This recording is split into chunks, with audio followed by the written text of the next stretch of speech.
अस्सलाम वालेकुम दोस्तों, मैं हूं तस्वीर हुसैन और आप देख रहे हैं कार इलेक्ट्रिक डॉक्टर। दोस्तों, जैसा कि हमारी पिछली वीडियो जो कि इस बात पे थी कि कार का ECU यानी कंप्यूटर किस तरह से काम करता है, उस वीडियो में मैंने आपको ये बताया था कि हमारी आने वाली जो वीडियो होगी वो इस बात पे होगी कि इंजन में लगे हुए सेंसर्स किस तरह से काम करते हैं, ताकि इन सेंसरों को हम जल्दी से जानकर तो अगले स्टेप में जाएं और अगले राउंड में दाखिल हो जाएं। तो आज की वीडियो में हम ये जानेंगे कि इंजन के सेंसरों में जो सबसे पहला सेंसर है, जिसकी रिपोर्ट जो सबसे पहले कंप्यूटर में जाती है या कंप्यूटर सबसे पहले जिस सेंसर से रिपोर्ट लेता है वो होता है जी क्रिंकशाफ्ट सेंसर। क्रिंकशाफ्ट सेंसर को जरा जल्दी से हम उसको जरा एक्सप्लोर करेंगे, थोड़ा डिस्क्राइब करके उसमें चेक करेंगे कि ये सेंसर किस टाइप के ये सेंसर्स होते हैं और ये किस तरह से काम करते हैं, और अगर ये सेंसर खराब हो जाए तो हमारी गाड़ी में क्या क्या मसले आते हैं उसकी वजह से। इससे पहले कि वीडियो को शुरू करें, आप कर दीजिए वीडियो को लाइक, शेयर, चैनल को सब्सक्राइब और बेल आइकन को ऑल वीडियो नोटिफिकेशन पे।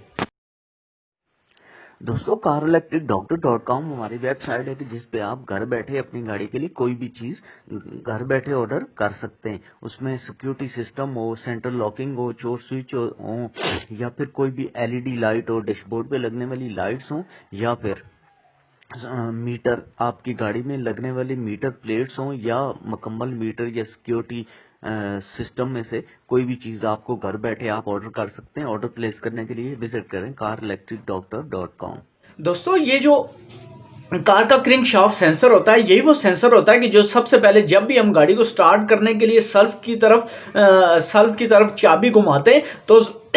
कंप्यूटर जो है सबसे पहले जिस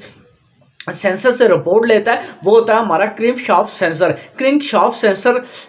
तीन टाइप के सेंसर होते हैं। इसमें एक हॉल इफेक्ट सेंसर होता है, और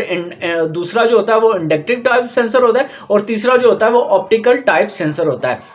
दो सेंसर जो है इनको तो ये है कि इनके अंदर मैग्नेटिक फील्ड के जरिए से और इस रेजिस्टेंस के जरिए से ये अपना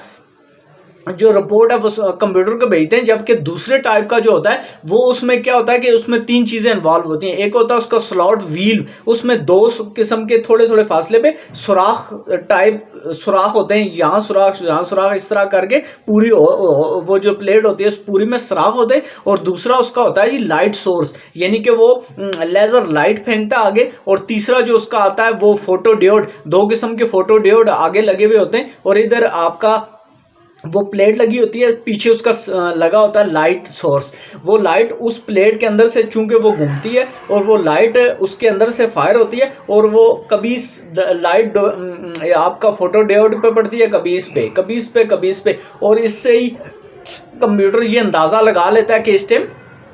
रोटेशन स्पीड क्या है और उसकी क्रिंक की जो पोजीशन है वो क्या है, इसका पता लगाता है। और दूसरे जो हॉल इफेक्ट सेंसर या दूसरा इंडक्टिव टाइप जो सेंसर है उसके अंदर एक कॉइल बनी हुई होती है, और कॉइल के साथ एलिमेंट बनाया हुआ होता है, और उसके आगे होता यह है कि इस सेंसर के क्रिंकशाफ्ट सेंसर के काम करने का तरीका कार ये है कि इसको आपकी जो फ्राई व्हील वाली साइड है वहां के उस कड़े के ऊपर लगाया जाता है, या फिर इसको आपके क्रिंक शाफ्ट से आगे एक पुली के ऊपर, इसके ऊपर एक टूथ व्हील के जरिए इसको लगाया जाता है। अब क्या होता है कि टूथ व्हील जो पूरी एक कड़ा सा होता है उस सारे के ऊपर वो दांत से बने हुए होते हैं, लेकिन उसमें से 2 या 3 दांत मिसिंग होते हैं। वो जब घूम रहा होता है तो जब भी उसका वो जो मिसिंग वाला प्लेस आता है तो उस टाइम वो सेंसर चूंकि हर टाइम AC पल्स जनरेट कर रहा होता है, तो जब उसके सामने से वो टूथ वाला गैप बढ़ जाता है तो उस टाइम कोई भी अपना जो उसने सिग्नल भेजना होता है वो सिग्नल बीच से मिस कर जाता है। तो उसी चीज को देखकर कैलकुलेट करके जो आपका कंप्यूटर है उसको पता चल जाता है कि इस टाइम इसकी रोटेशन कितनी है, और इस टाइम इसकी क्या नाम है, आपके जो क्रिंक है इसकी पोजीशन क्या है। और उसी के हवाले से ज़ाहिर आपको पता है कि इसकी सिग्नल के बिहाव पे ही कंप्यूटर ने ये फैसला करना होता है कि किस पिस्टन पे स्टेम हमने फ्यूल को इंजेक्ट करवाना है और किस पिस्टन पे स्टेम स्पार्क करवाना है आपके स्पार्क प्लग से। ये तो हो गया जी इसका काम करने का तरीका। और इसी की जो रोटेशन की वो स्पीड है, इसी की रिपोर्ट को लेकर तो आपके मीटर के अंदर जो आपकी होती है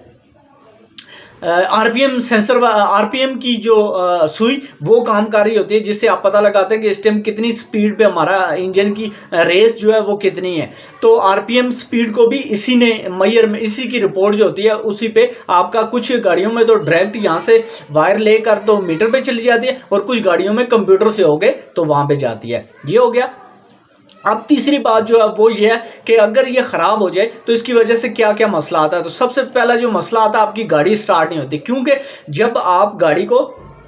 स्टार्ट करने लगते हैं तो इसी की रिपोर्ट से कंप्यूटर ने फ्यूल को इंजेक्ट करवाना है और क्या करवाना है जी, स्पार्क करवाना है। वो नहीं कराएगा तो आपकी गाड़ी स्टार्ट ज़ाहिर नहीं होगी। दूसरा इसका एक और मसला ये आ जाता है कि कई दफ़ा आप देखते हैं जब आप गाड़ी को स्टार्ट करने की कोशिश कर रहे होते हैं तो वहाँ पे उस टाइम आपके जो पल्स हैं वो नहीं आएंगे, ना आपके फ्यूल के उस पे पल्स आएगा और ना आपकी कॉइल के अंदर पल्स आएगा, दो हो गए। और तीसरा ये होगा कि आप, कुछ गाड़ियाँ तो ऐसी हैं आप स्विच ऑन करते हैं तो फ़ौरन से फ्यूल पंप काम करना शुरू कर देता है और फ्यूल आगे आना शुरू हो जाता है। लेकिन कुछ गाड़ियों में ऐसा है कि जब आप सेल्फ लगाना शुरू करते हैं, उसकी आरपीएम यानी कि